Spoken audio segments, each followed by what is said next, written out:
Hi. After two introductory videos to set up the Abraham and Sarah story, we begin it in chapter 11, not chapter 12.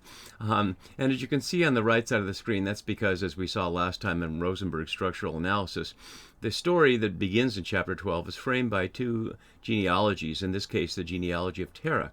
And over the many years of teaching the book of Genesis, both in Seattle U classrooms and in churches, it's amazing how many people get confused about the Abraham-Sarah story or make wild misreadings because they've skipped these verses that are in many ways the code to unlock the story. Although this is listed as a genealogy, you can see on the left side of the screen, these are the descendants of Terah, and the word descendants is the same toledot we saw in 11:10, and that we've seen several times already. It's really not like a genealogy at all. There's a lot of information that we're going to look at in detail, and so much of this information is key to understanding what follows. So if we start at chapter 12 and we skip these verses, it's easy to miss, and it'll be amazing if you follow through this whole set of videos on these chapters, how many times I'll refer back to these verses. So stay tuned for these verses so we can see what's going on here. So first, this section of the toledot Terah here is a separate unit. We looked back at the toledot of Shem here, and we saw the pattern that went all the way through this, where each patriarch was given the age they were when they gave birth to their firstborn son, and then how long they lived afterward, and then it said generically they had other sons and daughters. But when we saw Terah, it said he gave birth, or he didn't give birth, but he fathered Abram, Nahor, and Haran, and then we didn't hear anymore, and then it shifts to here. So in many ways this is already redundant. We already heard that Terah was the father of Abram, Nahor, and Haran, but we're also going to see how this section has a lot of redundancy to emphasize its points. So that's where we've been, and we need to look incredibly carefully at some of these details as we go. So I'll put this back up so we can see where we are, and we'll follow through some of the details. So Terah is the father of Abram, Nahor, and Haran, and although this point here doesn't make it seem that they're triplets, it suggested that from the previous verse when it said he was 70 when they were all born. And then we add this first important piece of information. Haran was the father of Lot. So Lot is introduced here. And as Jenson notes below, since Lot appears within the context of the introduction of the Abram cycle, one may surmise that he will play an important role. His importance, however, is not what might be expected. He is not included in any of the covenantal promises to Abraham, nor is he present in any of the revelatory scenes of God and Abraham. And as we'll see, one of the reasons for that is when Yahweh calls him in chapter 12, he says, "Go, leave everyone behind," and yet Lot follows along. So Lot was not part of the plan, and yet he's here, and we'll see what an important role he's going to end up playing. Haran is the father of Lot here.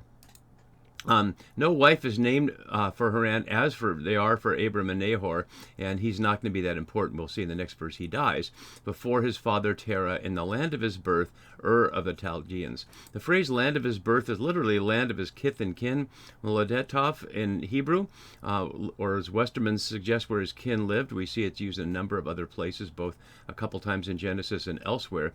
But it's a Septuagint that translated as the land into which he was born. The naming of Ur, as my note below says, the place of Haran's family, contrasts with Haran as the place of Abram's family at 12:1, which we'll see. So the phrase Ur of the Chaldeans here referred to a couple of times.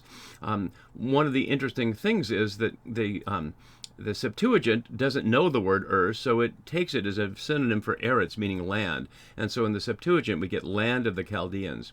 But the very name Chaldeans is worth paying attention to in terms of when the likely authorship of this passage was. Notice that there's no name for God in here, so we can't say based on that whether this would be a Yahwist text, which uses Yahweh as the name for God, or a priestly text, which tends not to use that. God isn't mentioned here at all. So genealogies tend to be understood as priestly, but again, this is not structured like the genealogy we saw in chapter 11 or its parallel in chapter 5. So that leads us to look at some other options. So looking at my notes below, we see one option is the city that flourished in the third millennium, which is destroyed around the year 1000, as Sarna notes.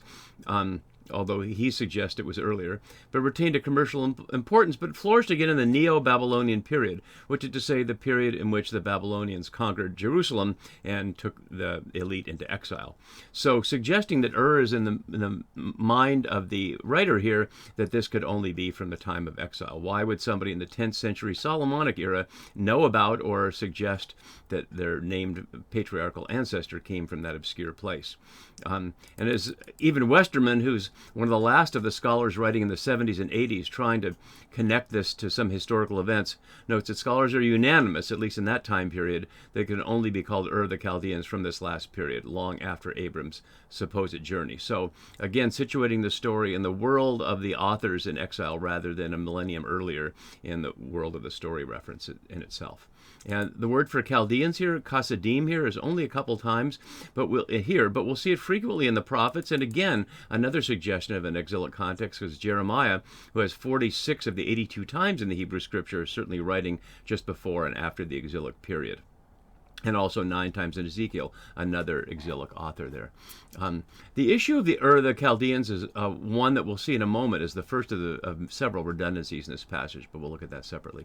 Abram and Nahor now took wives, which is not described in any of the previous genealogies at all. The word for took here, vayikek, is the same word for what kings do in 1 Samuel, but that's not suggested exactly here. But there is an implication of that. Rather, it's a link back to 6:2, and let's look at that for a second.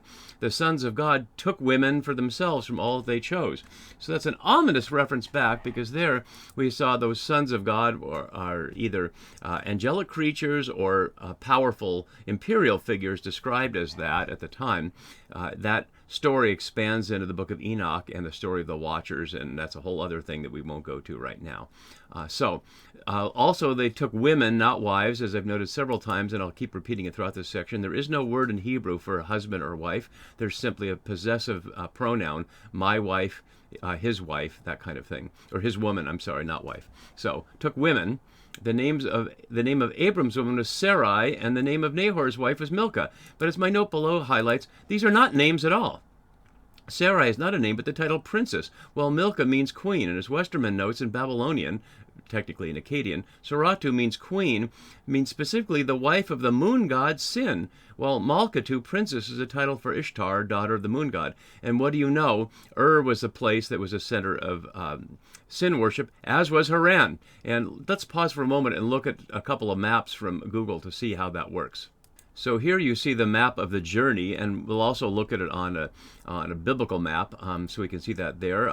It highlights that the distance of roughly 1,000 kilometers, so it would take a while to make that quest.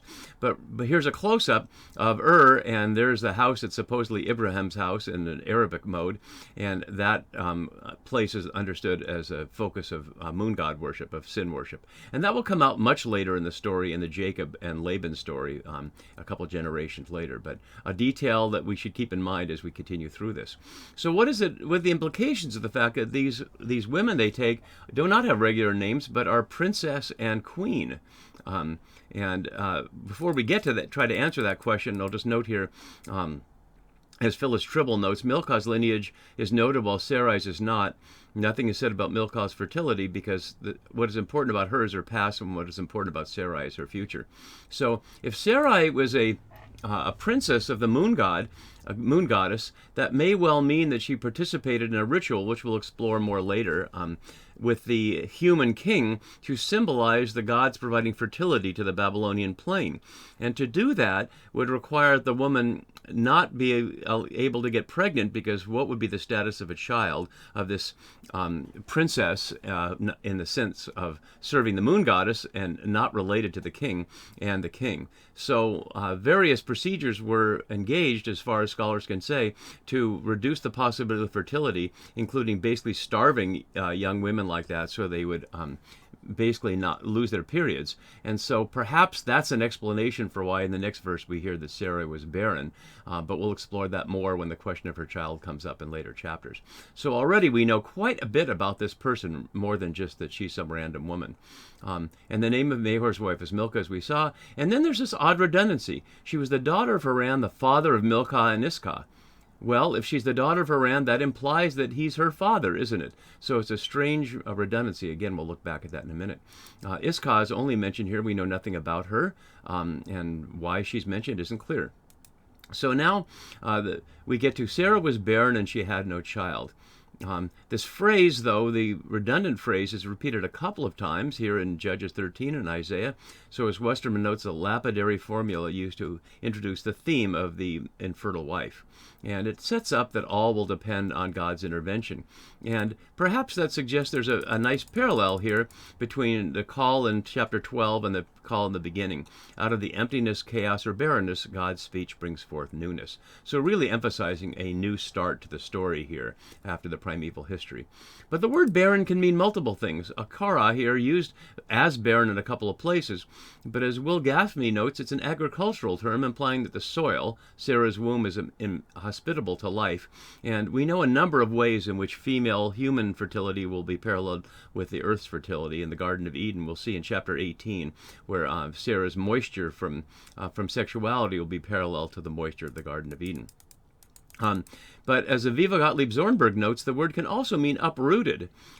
So then it stops being redundant. Sarah was uprooted and she had no child, which would be an interesting thing there. They are, of course, uprooted, so the ambiguity would be heard by the listeners to the Hebrew original there.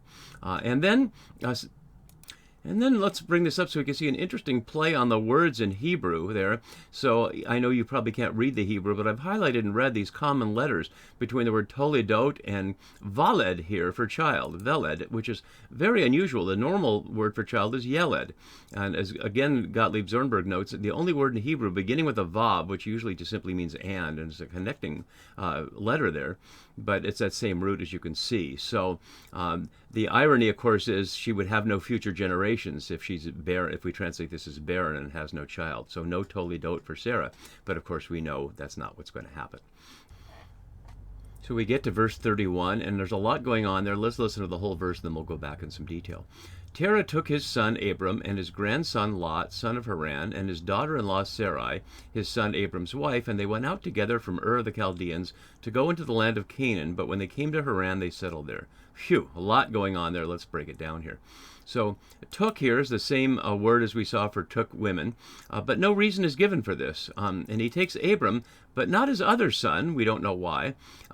Although Lot is his grandson, the Hebrew says Ben, son, and that suggests that since Lot's father, Haran, is dead, Terah is now taking his grandson and making him his son as well, taking responsibility. And his daughter-in-law, which is the technical term here in the Hebrew, Kalathov, by the redundancy, his daughter-in-law Sarai, his son Abram's wife, which we saw back up here, and they went out together from Ur the Chaldeans, which we already knew from a previous verse, to go into the land of Canaan. Why there? First time it's mentioned here as a land. We saw it earlier as the place, the person that was cursed, the grandson of Noah earlier. And so that doesn't bode well if the person was cursed and they're going to that land. But what would Canaan mean to Terah, who obviously doesn't know the story of the cursing of Noah's grandson there?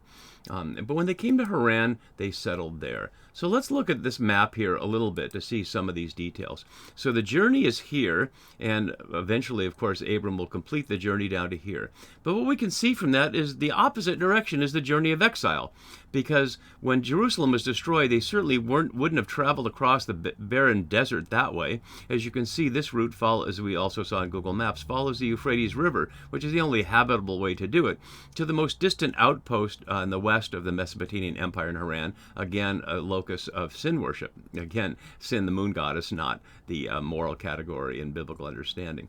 So just another factor highlighting that by starting the story with a journey from Ur up to this place that'll eventually go to Canaan, it's replicating the possibility of those in exile leaving and coming out and going there.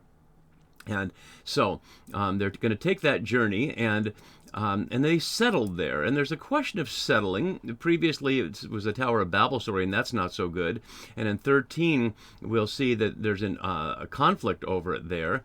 And later in chapter 34, great violence will come from settling it in the wrong time and wrong place. So it's putting a tension in between this question of spreading out that was God's intention from the primeval history, or whether they're supposed to settle there or not. And then we have one more verse to go. And so the days of Terah were 205, and Terah died in Haran. So notice that in a normal kind of genealogy, as we saw before, this would have been followed right after the birth of Abram was announced. But all this other detail was in between here, and that was so important.